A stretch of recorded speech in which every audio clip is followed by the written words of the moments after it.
Hi everyone, it's Cammy here. Thank you so much for listening to this week's Heart and Hand. If you happen to listen to the shows on the Apple, Android, or Spotify platforms, could you please give Heart and Hand a follow on there? They may also ask you to write a wee review, and if you could write us a really good one, we would massively appreciate it. Thank you so much.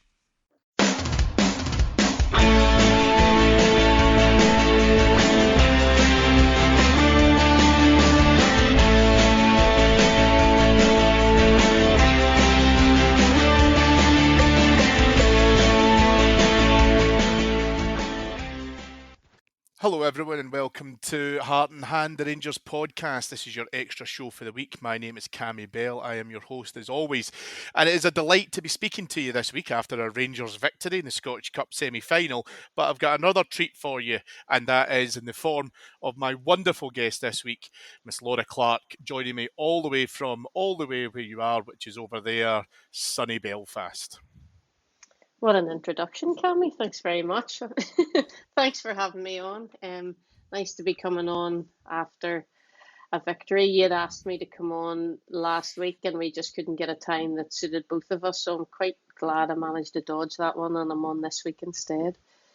Well, I mean, I don't want to disparage my other guests, Laura, but this is the reason as to why, our title chances could be slipping away is because the guests, they have been good. They've just not been to your standard. So that's a responsibility I'm going to place on your shoulders as we're going to talk about getting back to league action in St Mirren on Sunday. So no pressure there. No pressure at all, but just as much pressure as the players are under. But sure, we thrive on it. Or certainly you and I do. We'll see whether the boys in blue are the same. Yeah, absolutely. Well, listen, Laura, let's do a quick recap because I've not had the pleasure of being able to try and get your thoughts on Rangers' Scottish Cup semi-final win over Hearts last Sunday at Hampden. Obviously, the boys did a sterling job on the flagship on Monday, and we've had some fantastic coverage on our Patreon site as well, folks. If you want to jump on there and join it, then I will give you the details at the end of the show, as always. Laura, all joking aside, I think that the Scottish Cup semi-final is not something that we could take for granted. We are not in a position within our recent history to pick and choose which cups we can decide that we want and don't want. I don't think any Rangers fan, if I'm being perfectly honest, was looking to be able to try and say that, let's throw the baby out of the bathwater, the season's done, blah, blah, blah, given our recent league form. The manager has always made commentary that the league is a marathon, the cups are a sprint. But Sunday for me had to serve a purpose, which was for us to be able to get back to winning ways. Everyone will always say, it's not about the performance, in its entirety. The result is the most important thing. We got the result. And maybe it's the eternal optimist in me, but I actually felt that we did some of the things that had been missing, and by that I mean some of the basics. So I'm not saying that it was a game-changing performance in terms of what it could mean for the rest of the season, but we probably had to take a little bit of a step back given recent results and performances, obviously in Dingwall and Dundee. Regroup as a unit. We had to make some changes, and I think that we saw all of those elements come to fruition on Sunday afternoon. I'm not going to say it was an easy game. I wouldn't disparage Hearts by saying that. But the most important thing, I think, for me was that we could go out and give a decent account of ourselves. And I think we did that pretty confidently. I think we had to give a decent account of ourselves, and I think we had to win the game. You mentioned there about this season. I think if we'd lost at the weekend, the season could have quite easily petered out to nothing. Now, you know me as a person, I'm very optimistic. I haven't given up on the league title. Now, a lot of people will probably scoff at that and say I'm clutching at straws, but it's 3 points. I'm not convinced the other side of the city are going to win all of their post-split games. Obviously, we have to go there and win, but in terms of Sunday, obviously we had a pretty dreadful week leading into it. There's no way to dress it up. I was feeling quite downbeat by my own standards, but then I thought all I can hope for is that when the team comes out, 75 minutes before Cammy, that we see changes. I was hopeful of Ridvan coming back in, didn't transpire to be the case, but seeing Diamandi in there give me a bit of confidence. I think Fabio Silva needed to come out of the team now. I don't think Rabbi Matondo had the greatest game, and I think he's probably more useful as an impact sub. But I know there was a lot of talk during the week, people saying sort of rip it up and drop this player and drop that player, and we're very emotional post match. But I think, if you're deep down your heart of hearts, if you're honest with yourself, you knew that the manager wasn't going to make wholesale changes. He's not going to drop, people are saying drop Lundstrom, drop Tavernier. That's not going to happen. But I think it was a big call to not select Connor Goldson. And I think that it was needed. He's struggling at the moment, and he's struggling for form. And I think he's struggling for confidence off the back of that. I think the manager did the right thing. He's obviously protecting his players. He said that he planned to do that on Wednesday against Dundee, and then Liam Balogun was sick, so he couldn't. So it was an opportunity to rest Connor Goldson, and obviously a lot of people are saying, that he hasn't been rested, he's been dropped. I guess, Cammy, the proof of that will come on Sunday. If Connor Goldson is back into the side and Liam Balogun goes back out, then Connor Goldson has been rested. But I actually wouldn't be surprised perhaps if Connor Goldson comes back into the team at the weekend, but Liam Balogun keeps his place as well. He can play on that left-hand centre back, and I was probably quite surprised at the weekend with Balogun and Suter playing that they didn't swap around, but I guess it's about continuity and wanting to make as little change as possible. But I think John Suter had a wee spell in the second half of that game where he was struggling a wee bit. Now, fair play to him, he brought it back, but I wouldn't be surprised if it is really a case of resting, if, as I say, if Goldson comes back in and he plays alongside Balogun. In terms of the overall performance, I think we've talked about this ad nauseum on other shows on this site, and we talk about it in chats and so on. I don't know about you, but I think you can always tell in the first couple of minutes how we're going to play. And I think we came out and we set a tempo, and we looked hungry. And I think, to be honest, it maybe came as a bit of a surprise to Hearts. A lot of people were saying, I thought Hearts would really get at us and, they'd really go for us early on. But I don't think they had that opportunity. We took possession of the ball, and we were quite calm, and we kept it. And considering the coming off the back of the two results we had, I thought we actually looked quite confident. And I think Balogun coming in and Diamandi coming in made a difference. I thought Lundstrom looked more confident with having Diamandi beside him. Probably that just bit of defensive security. We've been playing with an 8 and 2 10s, if you want to call it that. And he knows that if it's Tom Lawrence and Todd Cantwell, he has a lot of defensive work. And I think he's maybe struggled with that. So I think he had that assurance of having Diamandi beside him. And he's a guy that's not afraid to take the ball in tight areas. And if people are struggling, he'll put his hand up and say, give it to me and I'll take it. And things like that can matter, particularly when a team is under pressure. But I think it was a much needed result. And it's amazing how different you feel off the back of a win. Suddenly things don't look so bad, and obviously we know that our rivals got through on Saturday but struggled, perhaps conceded 2 goals in 90 minutes, and you look at the split fixtures and suddenly things don't quite look so bad as they did 3, 4, 5 days before. And again, maybe that's just me being an eternal optimist, but I do think that was a big boost on Sunday, and I do think there's still certainly something to hold on to in terms of the league, not just obviously in terms of the cup final. Yeah, I mean, listen, there's loads to unpack there, and I think starting on Connor Goldson, because let's face it has been the main talking point as well. I don't know if you've had the chance to listen to his podcast interview that's kind of come out in the last couple of days as well, Laura, where I think it's been interesting because I think that there's been some criticism aimed towards him for some comments made in that. I don't really subscribe to any of that. I think if you've got a natural bias to where Connor Goldson is at the moment and the emotion of how poor he's been playing, because I'm not going to take that away, right? I'm not suggesting anything other than that, because I think he knows as well he's not been playing well, right? I don't think you can really get away from that. But there's a human element to that where I think, we have to respect it, right? I always like to say that within pods we can always be reasonable. You're absolutely right. We are an emotive bunch, but listen, it's why we love this team and we love this sport. Goldson, for me, I think it was the right thing to do to drop him. I think it was, however you want to dress it up in terms of giving him a rest or refreshing the back centre pair, whatever you want to call it, I think was the right move. I think you've hit the nail on the head. I don't think it would have been prudent to potentially move Balogun and Suter around, because I actually think Suter played better. Playing well is probably something a little bit, beyond the stretch. However, he did play better, and when he had, a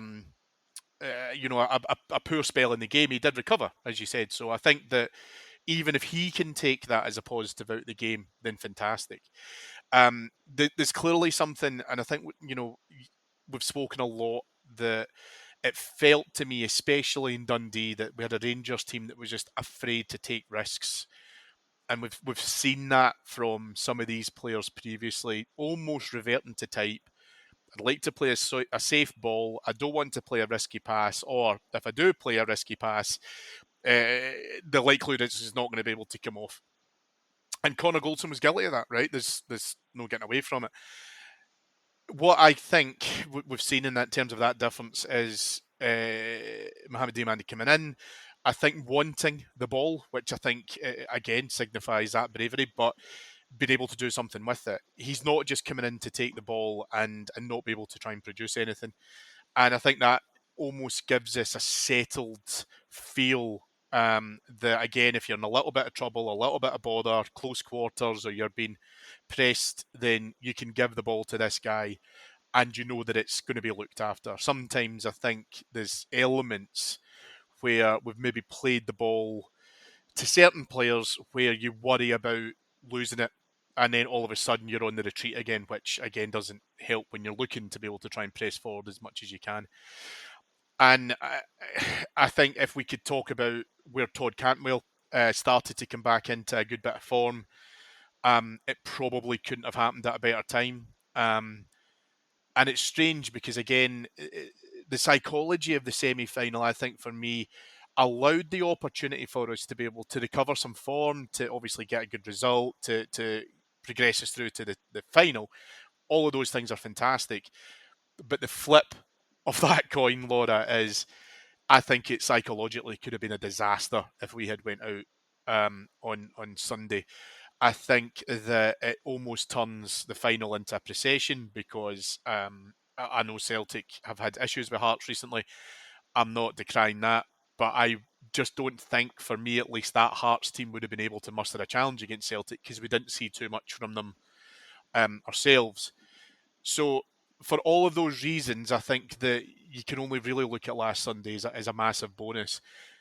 We're going to talk about St Mirren obviously in due course, but would you like to see Connor Goldson return on Sunday, or would you like to stick with Leon Balogun alongside, well, we're assuming John Suter, of course. I think Ben Davies likely not to play again for Rangers. But would you like to see Goldson brought back in? Do you think he's had enough of a kind of down period before he was to return, or would you like to see us come back into that? I think based on the performance on Sunday, all right, as I say, John Suter had a wee bit of a shaky spell, about 20 minutes or so, but we both played the game at a much lower level. I don't know about you. I played in defence. If you played at centre back and you kept a clean sheet, you would be hoping to keep the shirt for the weekend. I think that's only fair.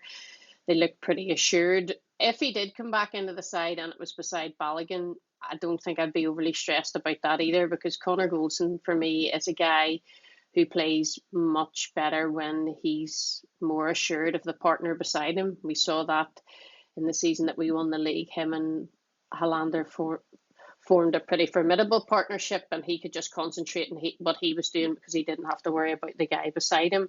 And I think if he played with Balogun, he would probably feel like that. So I think for me, regardless of who the other person beside him is, I do think that Leon Balogun should play. But I think if either of them dropped out, whether it be him or Suter, they'd be pretty disappointed, just based on the fact that we won the game and we kept a clean sheet. It wasn't an absolutely formidable defensive performance or anything, but they were sound, and as I say, they didn't concede, and that's probably all you can ask for of your back four as a unit, but certainly of your centre half partnership.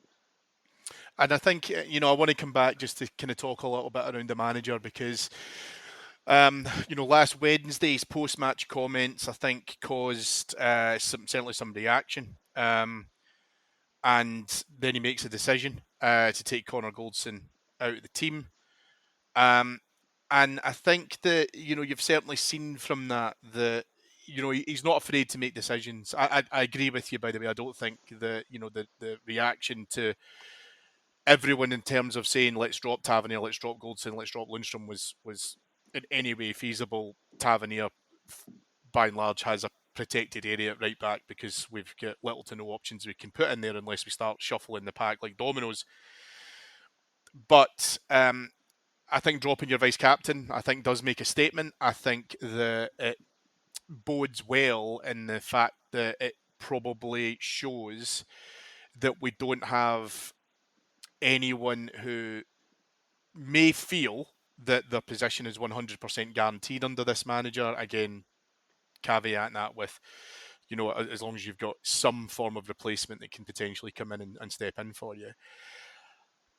But it has been an interesting week for Philippe Clement because, again, it's probably the first I've heard of the support not fully appreciating a wee bit of discontent, his approach to it, and I think, again, like you say, he's absolutely got credit in the bank in terms of goodwill. But it's been different, I think, in terms of the sentiment. But then he backs up with actions, and I think that was really important. I think you would be in a very different position had he kept Connor Goldson, and the worst that happened, we'd ended up going out against Hearts. I think he would have shouldered, quite a fair bit of that responsibility. But he has shown that pretty much irrespective of your place within the squad and the senior leadership group, if he feels it's the right thing to do, he will do it.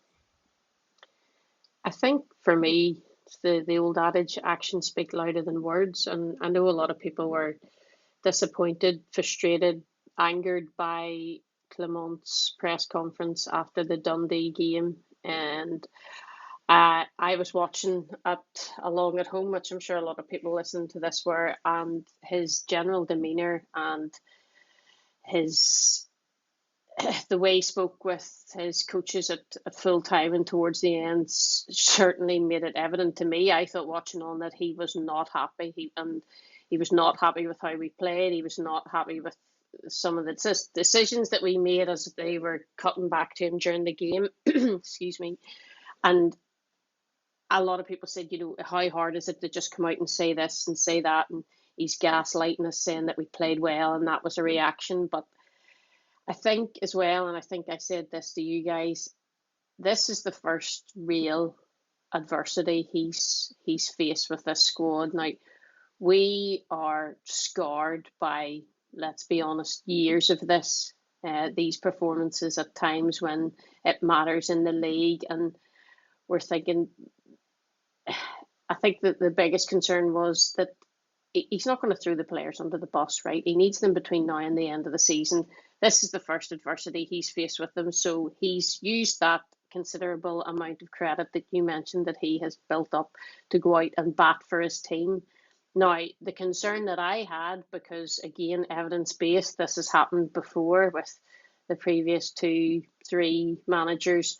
They use their credit, they go out and bat for their team in the hope that they will get a reaction for them. And I think that was a concern that a lot of people had. And I know the likes of David had mentioned it in daily updates and so on over on the Patreon site, that is a risk, because we've seen other managers try that tactic and it has not worked for them. And ultimately, the group of players has ended up getting manager the sack, because managers always carry the can. But I think that for me anyway, I wasn't too reactive about it, and I think I'm pretty level-headed about most things. I don't think that it was something that I was unduly concerned about. I thought it was potentially a lesson learned, and I don't know how much the management team, the players, or whoever it may be involved with the club see in terms of our feelings, but I'm sure they get a vibe of it from social media and so on, or even insiders within the club tell them what the general feeling is amongst the support after certain actions. But I think he had to do that. I think he maybe could have conveyed the message in a slightly better way. And I know we've got very much the other extreme with Dujon Sterling in his post match, but it wasn't unexpected for me, for the manager, as I say, the first time he's faced difficulties with the group, to try to come out with a positive message and to try and keep the players on board. He's not going to come out and say, yeah, these guys are poor, and we're too far away now, and so on and so forth. So I think maybe the reaction thing annoyed people because, geez, we nearly conceded in the first 40 seconds, and it certainly didn't look like a reaction to me. But lessons will be learned. I think it's just we're so reactive, and it's at the business end of the season, and I saw people sort of throwing the baby out with the bathwater and saying, "Oh, he's lost the head, and this is what happened with him at Monaco, and so on."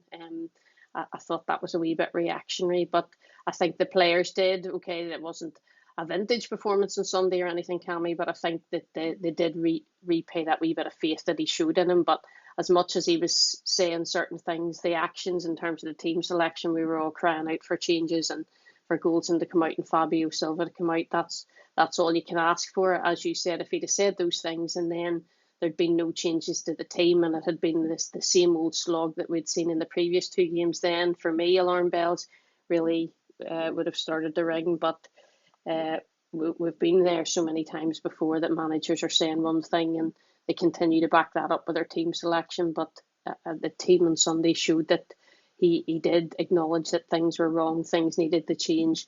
They did change, and we got the result off the back of it. Also keen to be able to try and get your thoughts as well, Laura, regarding what I thought was an excellent performance by Todd Cantwell. We have definitely missed Todd Cantwell whilst he's been injured. I think that it can be fair to say that there's sometimes been periods of hot and cold.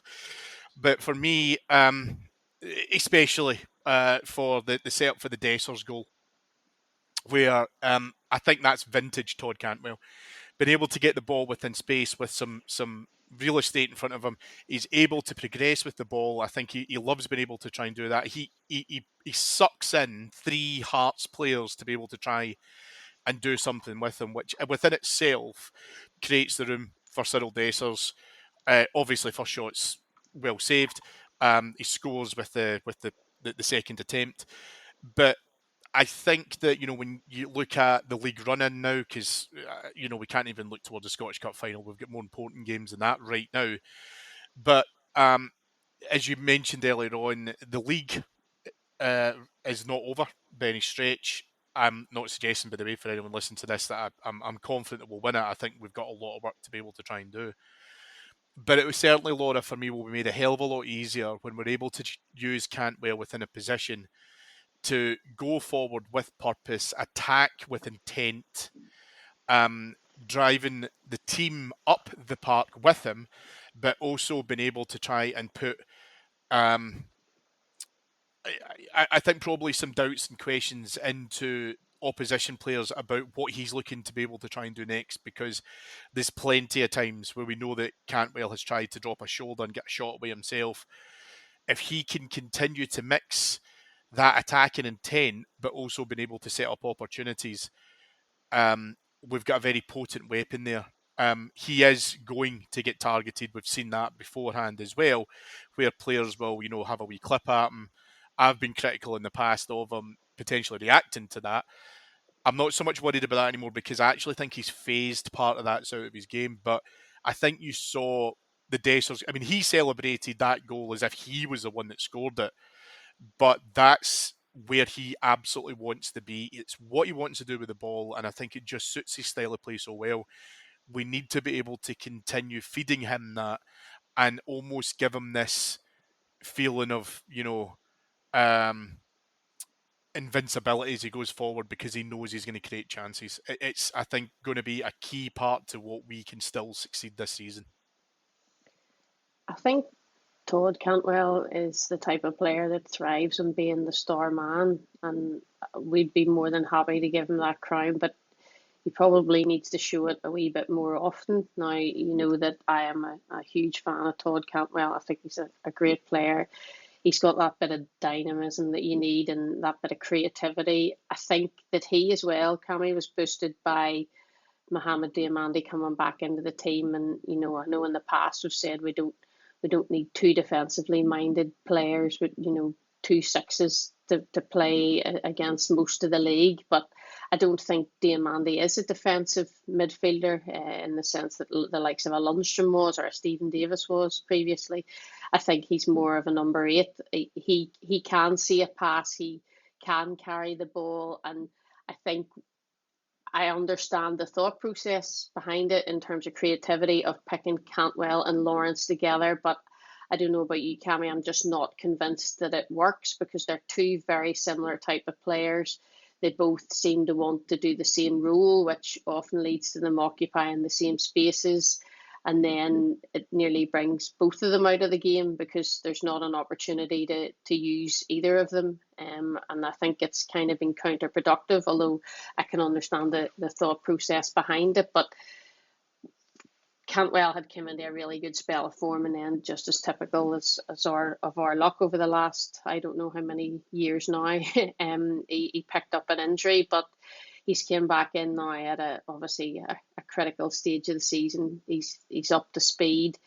I think for me, I don't think that he's a guy that hides. If he gives the ball away 4 times in a row, he'll still ask for it for a fifth. And I know some people find that frustrating, but I think there's a lot to be said for having that bravery and wanting to continue to try to drive the team forward. And I do think that he thrives in that. And as terrible as it was, the previous Sunday in that defeat to Ross County, I did think that for me, he was the only guy that really looked like he was trying to drive the team on, and he was trying to create a goal and score a goal in a title running. You know, he hit the bar and he had a wee shimmy and he laid somebody in when I actually thought he could have been more selfish and had a shot himself. But he is a talisman, and we're going to need him to be that over these next 6 games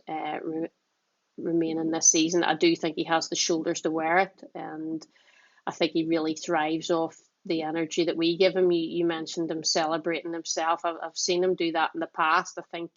And some people might say, oh, that's selfish or whatever, because, you know, we have an opinion about, everybody has different opinions at our club about how our players act. But I think he really thrives off that energy from the crowd, and he really enjoys that. And he looked like himself on Sunday, and he was freed up, and maybe as well probably a less defensive burden on him when it's a 3-man midfield and it's him and Tom Lawrence. He probably knows when Lawrence pushes on, he's going to need to drop in a wee bit and so on. His mind was totally freed of that, and he could just concentrate on what he does best, and bringing other people into play and carrying the ball forward. And as you said, he must be one of the most, if not the most fouled player in the league, but he dusts himself down and he gets back up again. And I like players who have a bit of an edge, and I know that you grew quite frustrated with that last season.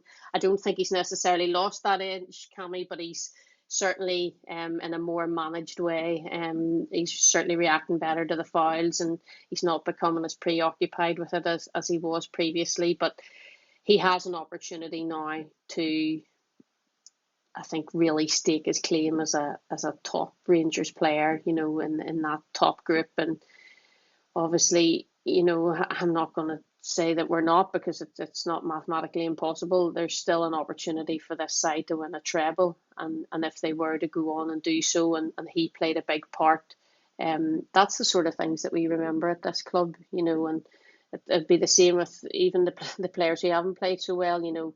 It's if we don't win any other trophies this season, it'll be, Dessers is a ditty and this player's terrible and so on. But if he gets 20 goals and we go on and win the treble, we'll be saying about 4 or 5 years about, didn't Dessers play his part and Dessers contributed, because that's all we're interested in. That's all we judge this club on is silverware. And, in 2 years' time, you'll not remember maybe many of the performances, but you'll remember how many trophies are in the cabinet, because that's how we were brought up and that's what it's about. And I really hope I'm right, but I just have a feeling that Todd Cantwell is really going to thrive between now and the end of the May. I really think he lives for this stuff. Well, it's a wonderful segue, because I do want to talk a little bit about Cyriel Dessers. We're going back to Paisley on Sunday. The last time we were there, we managed to get all 3 points thanks to Cyriel Dessers' goal. He's obviously just scored a brace in the semi-final. It just feels to me that there's constant dialogue about Cyriel Dessers. I think a lot of it is perpetuated by some hefty critics of the club, which I think fuels a lot of their nonsense. There's Rangers greats in terms of Chris Boyd and Barry Ferguson. I've obviously been talking about them this week as well. I won't use the cliches, Laura, the frustrated figure, the much maligned, all of that kind of thing as well. I think for me, the most important thing that we can rely on for Cyriel Dessers now, because it's interesting. I think that we are now at that kind of stage of it's going to be him or nothing, because I'm not suggesting that Kemar Roofe won't play again, but there's also an element of this where Kemar Roofe will seriously now be considering his future. He has very, very limited opportunity to be able to try and come in, and he's not going to displace Cyriel Dessers permanently, of course, from now until the end of the season.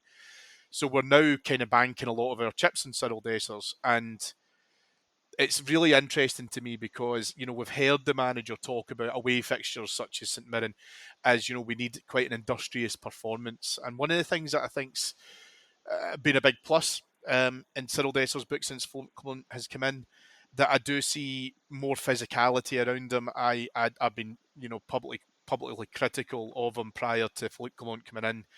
The Dessers went down a little bit too easily. He struggled, I think, with some of the physical elements of the game in Scotland. There was that whole, going down and then looking immediately towards the referee for a free kick, and he wasn't getting them because, again, I think he just made it a bit too easy for them. If we do, as I think we're all hoping, go on to win a treble, you made a great point there about Cyriel Dessers could be an important part of that.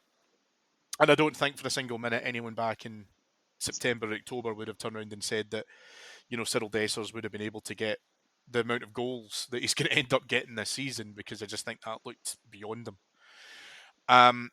It's going to be really, really important to keep Cyriel Dessers in a positive place, because we also know that he is going to need a few chances to be able to score some of these goals. I think he did very well in terms of trying to set up Fabio Silva when he very selfishly could have got a hat-trick. Plays a pass in for Silva, and I think he tripped over his own feet. It was just comical. But for me, being able to keep Cyriel Dessers on the boil is going to be one of the key elements if we are looking to be able to lift at least 2, if not 3 cups by the end of this season.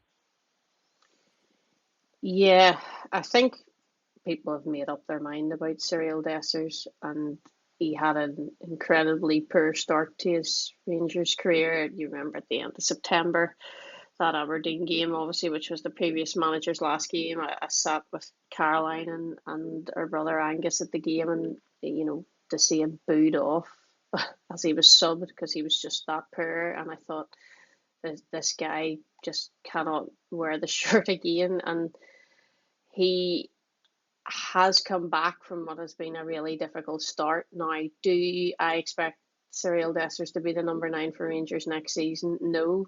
And whether he can remain part of the squad and he can play a role, perhaps, or would it be better to cash in your chips? And I'm sure we could probably get sort of 3-4 million from a club in Italy and he could go back there. But in the here and now, Cammy, I think, to be honest, I had contented myself with the fact that once the window closed, it was going to be Dessers, and I thought Silva, and I think Fabio Silva would have played through the middle a lot more as we saw initially, but we've just been decimated by injuries yet again, and that's meant that Fabio's had to play on the left hand side. But it, I said this in a post match, and I can't remember what game it was, but I think if Dessers had have started his Rangers career the way he's playing now, and he has that initial credit in the bank, we as a support would probably be a lot more forgiving. But we make our minds up pretty early on players, and as I say, we was pretty much written off by September, and it was going to be near enough impossible for him to come back from that. But he, as a player, has managed to come back from that. He's got on with it. He's scored goals. I think he's 19 goals now. I've no doubt that he'll get at least one more between now and the end of the season. Now, 20 goals, it's that thing of stats versus the eye test, Cammy. How many chances does he need to get those 20 goals? But I don't know. I think, and I know the game's not just about paper, it's about what we see. But if you looked and, our Rangers number 9 has scored 2 goals and got you into a Scottish Cup final under normal circumstances, that you'd be happy enough. But I'm not bothered, to be honest, about becoming fixated on how poor he is, or how many chances he needs. It's just the world that we're living in. We're just going to have to deal with it. Obviously, he's had to play a lot more minutes than I think anybody expected. Obviously, it was him and Danilo at the start of the season rotating, and then obviously Danilo's had a bad injury. And as I say, I think Fabio Silva was brought in to share the workload, and then we've had to end up playing the two of them most of the time, with Fabio off the left. So if he can continue to score goals between now and the end of the season by whatever means, if it hits his backside and goes in, I'm not bothered. But he's going to have to be the guy over these 6 games, Cammy, because as you say, Kamara, if you just can't rely on him enough. I was sort of happy that Roof came in against Dundee, and I thought, right, here's an opportunity. But to be honest, he was pretty much anonymous. I don't think Fabio Silva's the guy to get us goals through the middle, so we've no other options but to go with Dessers. So we're just gonna have to cross our fingers and hope for the best. But with guys like Cantwell and so on around him that hopefully are going to create him enough opportunities that he can take his chances. But it's a pretty mixed opinion on him, as you say. A lot of people now are saying off the back of that brace at the weekend, he's got as many goals as Jelavic and more goals than this player and that player. People former strikers that we look back on with great fondness. But I think as well, the counter argument to that is, people are saying, well, we weren't getting that in the past, a striker that hit 20 goals. But just because it hasn't been happening, I don't think that we should recalibrate our expectations or anything. A Rangers striker for me should be getting 25, 30 goals a season, and with the amount of chances that we create. But I think, and again, it's sort of hindsight punditry and shoulda, woulda, coulda, but a lot of people saying, if it had bought Lawrence Shankland in the summer, we would definitely be winning this league and so on. You can't say that with any certainty. Lawrence Shankland scored 3 goals since the 3rd week of February, and 2 of them are penalties. So I know obviously Hearts aren't creating as many opportunities as Rangers, but I think we look at other players or other situations and think that they would be better for us. But I'm not convinced on that personally. Actually, if we were going to go for a striker in Scotland, I'd rather we went with Majowski at Aberdeen. He's 24, he's 4 years younger. Probably get him for, obviously it'd be more money. You're going to pay the Rangers tax for buying from another club in your league. But I just think all around he's a better player. How much money are you going to want to spend on Lawrence Shankland as a guy who's 28? He's certainly not going to get any better.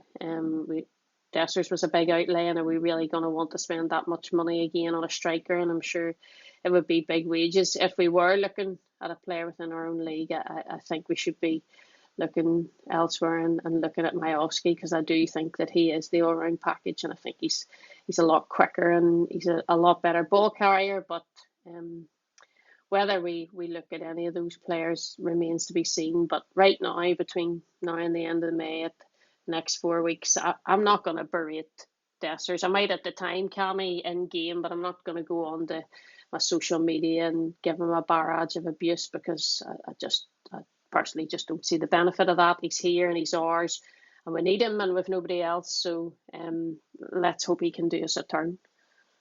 Well, I mean, I think that's totally fair.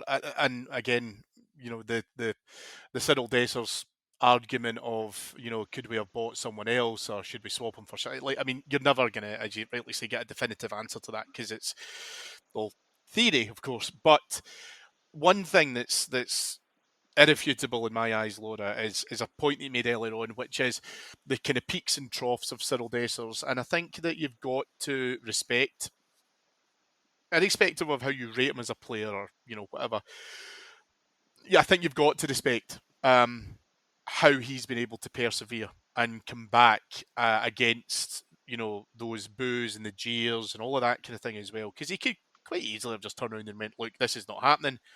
I want a move. I want to be able to take it from there. I just want to be able to make sure that I can go back to being able to pick up the slack. And I think that's what we needed from him. We needed to be able to try and get that conclusion from him that we knew that we would be able to get enough goals out of him to continue on our challenge, and certainly we've done that within the Scottish Cup as well. So we need to be able to try and back him up within that too. Well, Laura, with Cyriel Dessers, I think well and truly covered. Let's talk a little bit then about what you would like to see from whatever Rangers team takes the field at the Simsa Stadium on Sunday afternoon. I'm not going to put you on the spot by asking, what do you think the back line will be? I think we've discussed obviously who we reckon will play up top and the potential midfield options. We obviously, at time of recording, do not have an update yet on the extent of Sima's injury. We also don't know if Ridvan will be back. So I'm just looking to be able to try and say about the opportunity now for us to be able to win our first league game of the month. Buoyed by last Sunday's semi-final win. Looking for a strong start. I think being able to go out and express ourselves, and we've used that word a lot across the course of the last few weeks, but confidence.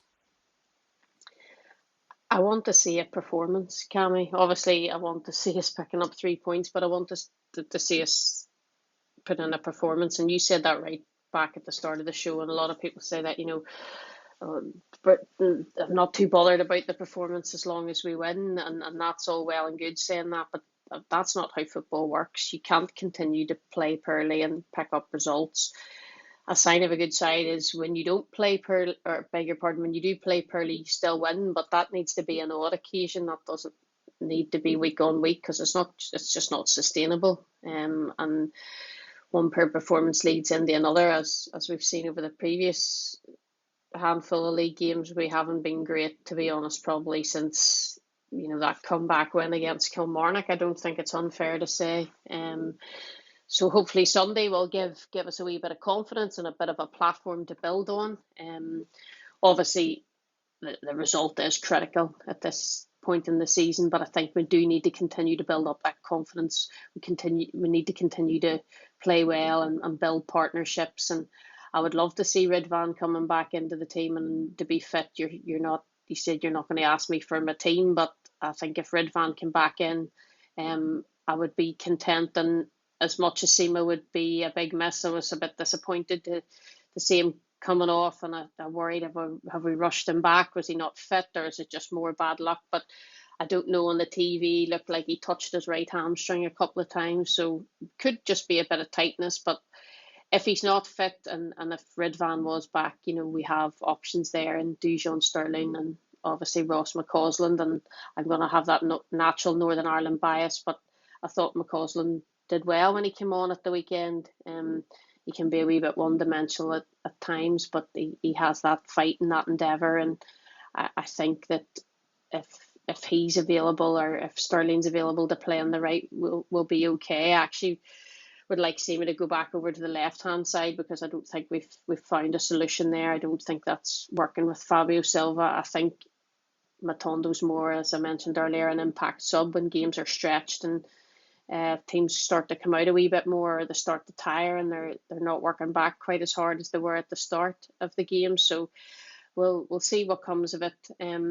I don't expect to be disappointed at the weekend. I think Sunday will hopefully see this team get a wee bit of confidence back. I think players coming back in, as I said, that didn't play in those previous games, the likes of a Diamandi and so on, will and a Balogun leading the team, I think will be important. But there's absolutely no room for error now between now and the end of the season. We know that, but it's a good opportunity to play first. I know St Mirren. It's not. It's one of those places, you say, oh, it's a hard place to go, and yet we always, you look at the records, we usually go there and win. But it's a good opportunity to play first, and get 3 points in the board and close that gap and put a bit of pressure on them. I think they're playing at 3 o'clock, so if scoreboard pressure, win the game, and that gap is closed, and then they know that they must win. And I think with a week in between games now, obviously there's a good opportunity for the manager to work on things and to work with the group and the players to rest and recuperate after the weekend. So I'm expecting nothing else than 3 points, obviously, but I'm really hopeful of a good performance. And I think if Sunday is anything to go by, and if we can go to levels beyond that, I think suddenly things and with the inside and outside the camp would be looking a lot more positive, Cammy. Yeah, I think the big thing for me as well, Laura, was starting Sunday, but starting well. And what I mean by that is, not allowing your opponents to have a shot at goal within the first 30 seconds. You take the benefits from that. You take the positives from it. I don't believe that it'll be, a brilliantly remembered game of football. But what I do hope is that it's a solid performance that A we bit of can control, continue. Cammy. I think, Yeah, I don't think it's going to be, as you say, I don't think it's going to be a vintage 4-0 win or anything, but a comfortable sort of 2-0 win, control the game, control the tempo, keep a clean sheet, just those sort of positives that you can take away and build on before obviously we get back the Ibrox the week after. But that's all you can ask for, I think. yeah, listen, it's about building on that momentum. I think from last Sunday, but also looking to just show, as you rightly say, regarding their later kick off, the scoreboard pressure, that we're not out of it. I'd like to still make sure that if we go to their place and we're very much within touch and distance, that it's because we've maintained our design on the league and been able to get our trophy back. But all of that being said, it is about making sure that these players understand exactly what's in the line and what we have to get from them. It probably feels like prior to last Sunday that has been questioned. I don't think that's unfair, but it is over to them now. And as you say, we have a handful of games to be able to try and recover what I hope will be a very, very successful season as well. Laura, thank you so much for coming on and enjoying Minute Extra. As you rightly said at the top of the show, we had some scheduling conflicts and stuff as well, but I've really enjoyed having you on. I hope to get you back on before the end of the season, but you've been absolutely magnificent as per. Thank you very much for having me on, Cammy. Always good to talk all things Rangers, particularly after a win. Absolutely, absolutely. I don't know if I'll get another guest on next week after slagging them off. Only a few short minutes ago, but we will do what we can. If you'd like to hear more from myself, Laura, a whole host of fabulous podders. They're all great podders, by the way. I just like to wind them up. Head on over to our Patreon site, which is patreon.com/heart and hand. Thank you to our producers, Mike Lee and Paul Myers. Thank you to our show sponsors for Extra, which is zenithcoins.com. Please head on over there to see some fantastic merchandise. David will be back as per usual with Flagship on Monday to unpack all of the events in Paisley. Hope you have a wonderful weekend, Laura. We've got some sunshine in Scotland, so hopefully it'll stay like this for a wee while at least. But I'm hoping that the weather continues to be lovely where you are as well. Yeah, some sunshine in Ulster as well. Don't know if it'll last, but it's been nice since about Saturday, Sunday. So we'll take it while we can get it. Yeah, this I think is technically our Scottish summer, which will mean it'll be over probably in about 2 days. Folks, have a brilliant weekend. Let's get 3 points on Sunday, Rangers. That's the most important thing, as we've discussed. And we will speak to you all again next week. Thanks for your time. Bye-bye.